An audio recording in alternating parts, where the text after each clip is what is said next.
Bom dia.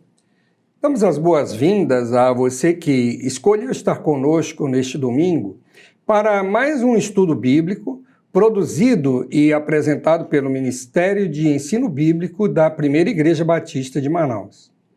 Durante os meses de outubro a dezembro, estaremos estudando o livro do profeta Isaías.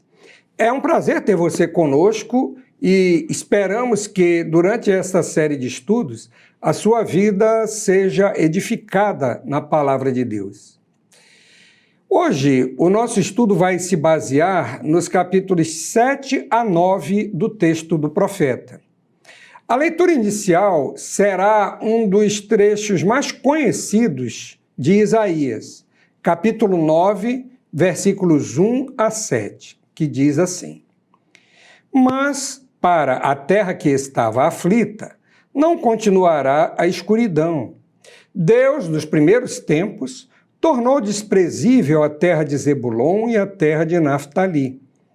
Mas nos últimos tempos, tornará glorioso o caminho do mar, além do Jordão, Galileia dos gentios. O povo que andava em trevas viu grande luz, e aos que viviam na região da sombra da morte, resplandeceu-lhes a luz. Tu, Senhor, tens multiplicado este povo e aumentaste a sua alegria.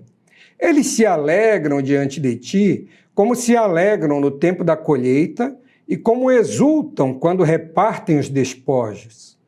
Porque tu quebraste o jugo que pesava sobre eles, a vara que lhes feria os ombros e o cetro do seu opressor, como no dia da vitória sobre os midianitas. Porque toda bota com que o guerreiro anda no tumulto da batalha e toda roupa revolvida em sangue serão queimadas, servirão de pasto ao fogo.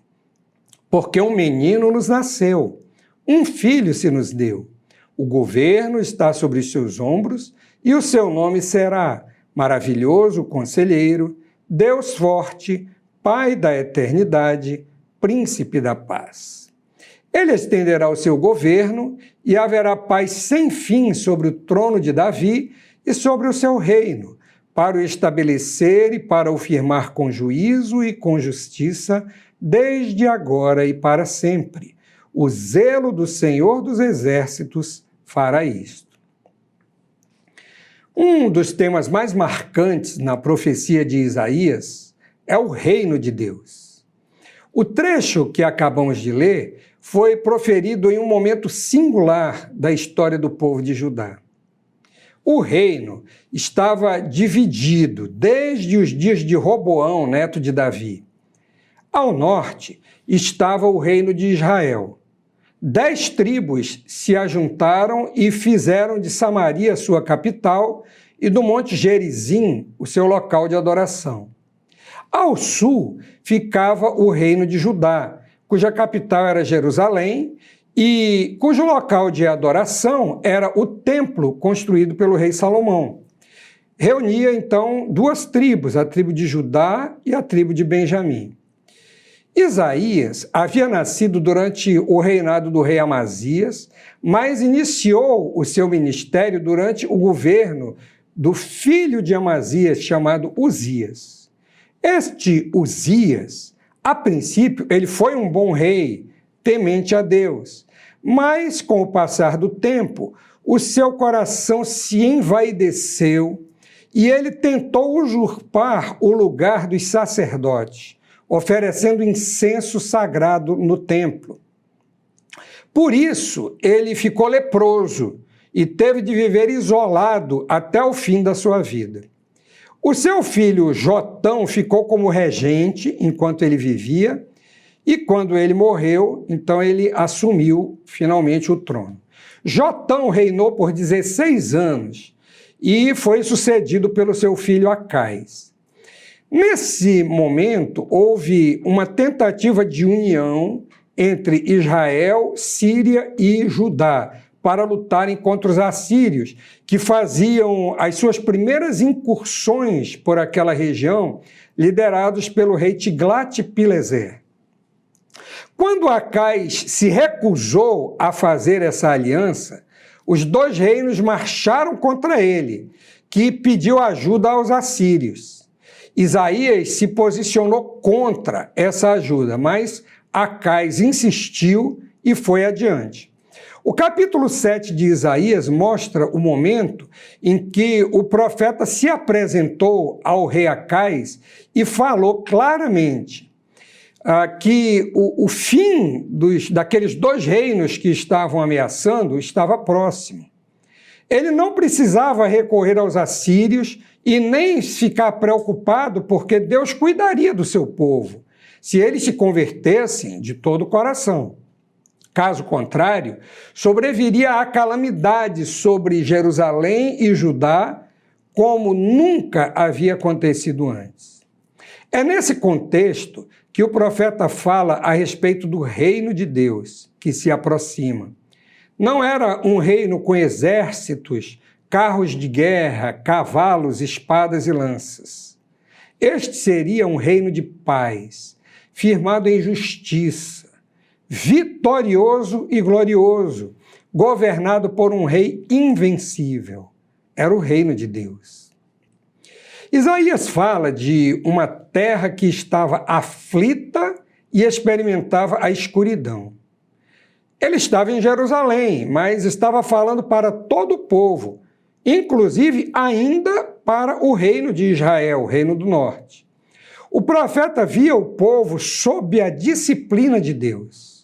Ele sabia que se eles não se arrependessem, o futuro seria trágico, e falou como se isso já estivesse acontecendo. As terras de Zebulon e Naftali foram as primeiras a experimentar a destruição pela invasão dos assírios e, por isso, se tornaram, aqui são chamadas pelo profeta de desprezíveis. Mas foi justamente por essa região da Galileia, chamada pelo profeta de Galileia dos Gentios, que a mensagem do Messias também começou a ecoar aos ouvidos dos israelitas. O caminho desprezível tornou-se glorioso pela chegada do príncipe da paz. O povo de Deus finalmente iria experimentar o papel a ele designado por causa do triunfo do Messias. Vale a pena ler o texto do capítulo 2, verso 3, que diz assim: muitos povos virão e dirão: venham, subamos ao monte do Senhor e ao templo do Deus de Jacó, para que nos ensine os seus caminhos e andemos nas suas veredas, porque de Sião sairá a lei e a palavra do Senhor de Jerusalém. Esse era o plano de Deus para o seu povo, que ele fosse anunciador do caminho do Senhor para as nações. Durante muito tempo, esse mandato foi negligenciado pela nação de Israel, mas com a chegada do Messias, era a hora de assumir a sua posição de liderança no mundo. No final do capítulo 8, nós lemos a respeito daquela terra em angústia, sombras de ansiedade e, sobretudo, em densas trevas.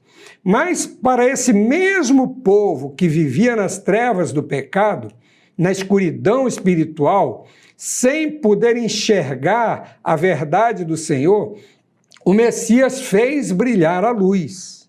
Não era uma luz ilusória e passageira, mas era um brilho real e revelador, que trazia alegria ao povo e que avançava sobre as trevas do pecado por meio da graça trazida pelo Messias.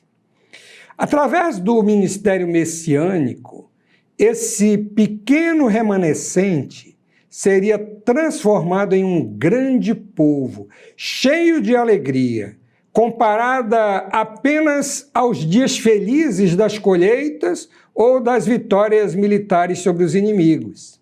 A referência aos dias de Midian remete à vitória de Gideão sobre os midianitas com um pequeno grupo de soldados contra um poderoso exército.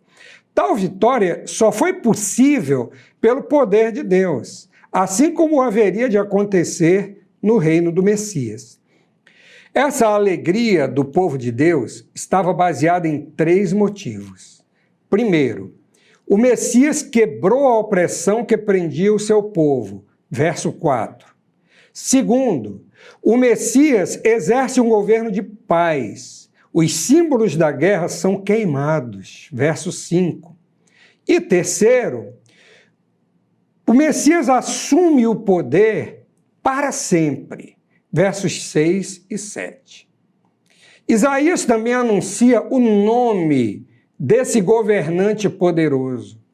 Esse nome é constituído de 4 títulos compostos, cada um deles anunciando uma característica do Messias e também um adjetivo para qualificá-la.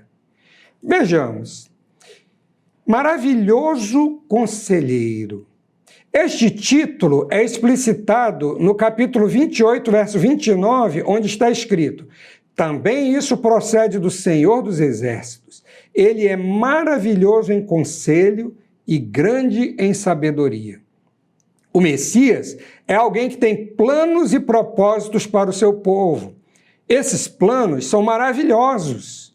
Por isso, podemos confiar que eles trarão o bem aos que confiam no Senhor. Como conselheiro, ele é capaz de traçar sábias estratégias para a execução dos seus planos. A sua sabedoria vai além das capacidades humanas. Diferente, por exemplo, do rei Acais, que era um homem inteligente, porém insensato. A respeito da sabedoria do Messias, Isaías também escreveu: do tronco de Jessé sairá um rebento, e das suas raízes brotará um renovo. Repousará sobre ele o Espírito do Senhor, o Espírito de sabedoria e de entendimento, o Espírito de conselho e de fortaleza, o Espírito de conhecimento e de temor do Senhor. Capítulo 11, versos 1 e 2. Mas também lemos no capítulo 25, verso 1, o seguinte: ó Senhor, Tu és o meu Deus, eu te exaltarei e louvarei o Teu nome, porque tens feito maravilhas e executado os Teus conselhos antigos, fiéis e verdadeiros. O título seguinte é Deus Forte, que ressalta a supremacia do Messias sobre os seus inimigos. A promessa é que todos os inimigos serão vencidos. No Salmo 2, versos 2 a 4, nós lemos a respeito como o Senhor despreza esses seus adversários. Diz assim: os reis da terra tomam posição e os governantes conspiram unidos contra o Senhor e contra o seu ungido e dizem: façamos em pedaços as suas correntes, lancemos de nós as suas algemas. Do seu trono nos céus, o Senhor põe-se a rir e caçoa deles. No mundo se levantam muitos governantes poderosos que desprezam a Deus e não respeitam os homens. Até hoje, os grandes impérios que surgiram na história foram sendo abatidos pela sua própria incapacidade e ignorância de Deus. O Messias, como Deus forte, é o governante que há de reinar eternamente, com poder e grande glória, mas em um reinado de paz e justiça, de graça e misericórdia. Pai eterno, ou Pai da eternidade, é o título seguinte. O Messias é eterno, o que significa que ele tem a natureza divina. Ele nasce no mundo como uma criança, conforme o verso 6. Mas a sua existência é anterior, desde os tempos eternos. Como pai, ele é um protetor benevolente, pois essa é a tarefa do rei ideal. Ele cuida do seu povo como o próprio Deus. Vejamos o que o profeta diz sobre ele no capítulo 63, verso 16. Mas tu és o nosso pai. Abraão não nos conhece. Israel não nos reconhece, mas tu, ó Senhor, és o nosso Pai. Nosso Redentor é o teu nome desde a antiguidade. Também no capítulo 64, versículo 8, nós lemos: mas agora, Senhor, tu és o nosso Pai. Nós somos o barro e tu és o nosso oleiro, e todos nós somos obra das tuas mãos. O último título é Príncipe da Paz. A palavra paz na língua hebraica é shalom, que traz em seu sentido a ideia de totalidade, integralidade, algo sem fraturas ou divisões. Para nós, a paz é a ausência de guerra, mas o conceito bíblico vai muito além disso. A época de Acais era um período de guerras, de invasões, de campanhas militares. A nação de Judá estava aflita e desorientada pelas ameaças externas. Mas a vinda do Messias não traria apenas o fim das guerras. Ele viria para trazer a completa harmonia para o seu povo. Ele não seria apenas um governante pacífico, mas alguém que viria para ser a própria paz. Isso nos faz lembrar as palavras de Jesus aos apóstolos no Evangelho de João, capítulo 14, versículo 27. Deixo-lhes a paz, a minha paz lhes dou. Não a dou como o mundo a dá. Não se perturbem os seus corações e nem tenham medo. O texto do profeta continua falando sobre a extensão do reino do Messias. A missão dada por Deus ao seu povo, por meio de Abraão, era ser bênção para todas as nações. Isaías demonstra que a esperança messiânica repousava sobre um descendente de Davi. Não é à toa que o Evangelho de Mateus traça a genealogia de Jesus, tendo como pilares esses dois heróis da fé, Abraão e Davi. É a partir desse descendente de Davi que Israel vai estender a sua influência sobre os gentios e fazê-los parte da família de Deus. O tema do estudo de hoje é a mensagem do reino que virá. O reino de Deus é um tema teológico bastante explícito em toda a literatura profética. Esse conceito nasceu com a instauração da monarquia em Israel no tempo do profeta Samuel, mas se desenvolveu durante toda a história posterior. Nesse contexto, o Messias prometido seria o rei desse reino perfeito e eterno. Na verdade, as características do reino dependem em tudo dos atributos do rei Messias. Por isso, para conhecer mais sobre o reino de Deus, nada melhor do que conhecer o seu rei. Isaías apresenta esse rei de forma magistral para os seus contemporâneos. O rei Messias que ele apresentou viria ao mundo somente cerca de 600 anos depois. Talvez por isso, muitos israelitas cansaram de esperar para ver a promessa cumprida. Porém, na história do povo de Deus, sempre houve um remanescente fiel que soube esperar e manter-se fiel até a concretização da sua esperança. Para o povo de Israel, as regiões mais desprezadas são retratadas como vivendo ali em profunda escuridão. Mas para nós hoje não é muito diferente. Existem bilhões de seres humanos em nosso planeta vivendo nas mais profundas trevas espirituais. Gente para quem a luz de Jesus precisa brilhar. Hoje, a presença do Messias já é realidade no mundo, diferente do que era no tempo do rei Acais. Jesus já veio, nasceu de uma virgem, cresceu como um menino obediente aos seus pais, exerceu seu ministério em meio à grande oposição de lideranças religiosas e políticas, foi morto para perdoar os pecados de cada um de nós e ressuscitou em poder para nos garantir a vida eterna e finalmente retornou à presença do Pai, não sem antes prometer que estaria conosco todos os dias até o fim do mundo. O mundo em trevas precisa ouvir a história de Jesus. E somos nós, como povo dele, que temos a tarefa de contar. O mundo precisa saber que há um conselheiro maravilhoso, que tem planos de excelência para cada pessoa que a ele se submete.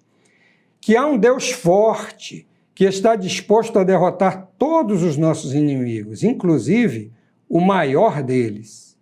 Que existe um Pai eterno, que cuida dos seus filhos com um zelo extremo. E também um príncipe da paz, que deseja restaurar as suas criaturas à imagem da sua perfeição.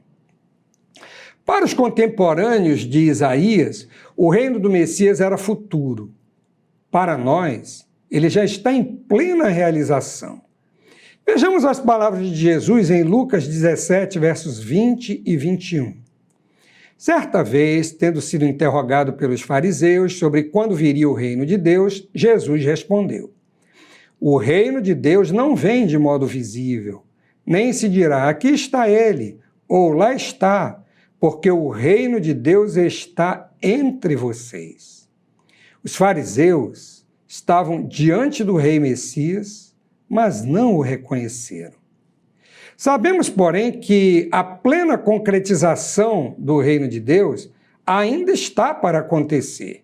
As suas bases já estão lançadas, a sua mensagem já está completa, a sua proclamação está em andamento, o seu desenvolvimento é visível no mundo e a oposição a ele também é notória. Mas a sua concretização será no tempo determinado pelo Pai, quando Jesus vier outra vez, com grande esplendor e glória, para presidir o grande julgamento. Diante de tudo isso, qual deve ser a nossa atitude? Existem dois caminhos possíveis. O primeiro deles é submeter-se ao Rei dos Reis e Senhor dos Senhores, receber a Jesus como Messias, Salvador e Senhor das nossas vidas, e passar a viver debaixo do seu governo. O outro é desprezar a mensagem do Rei Messias, virar as costas para ele e viver conforme os nossos próprios caminhos. A mensagem de Isaías nos confronta e nos compele a tomar uma decisão. Que decisão você vai tomar? Não seja como o rei Acais. Escolha servir a Jesus, pois esta é a melhor decisão que você pode tomar na vida. No próximo domingo, o nosso tema será a soberania do reino de Deus. Mais uma vez, eu convido você a ler o livro do profeta Isaías durante essas semanas e que o Senhor nos dê um domingo abençoado.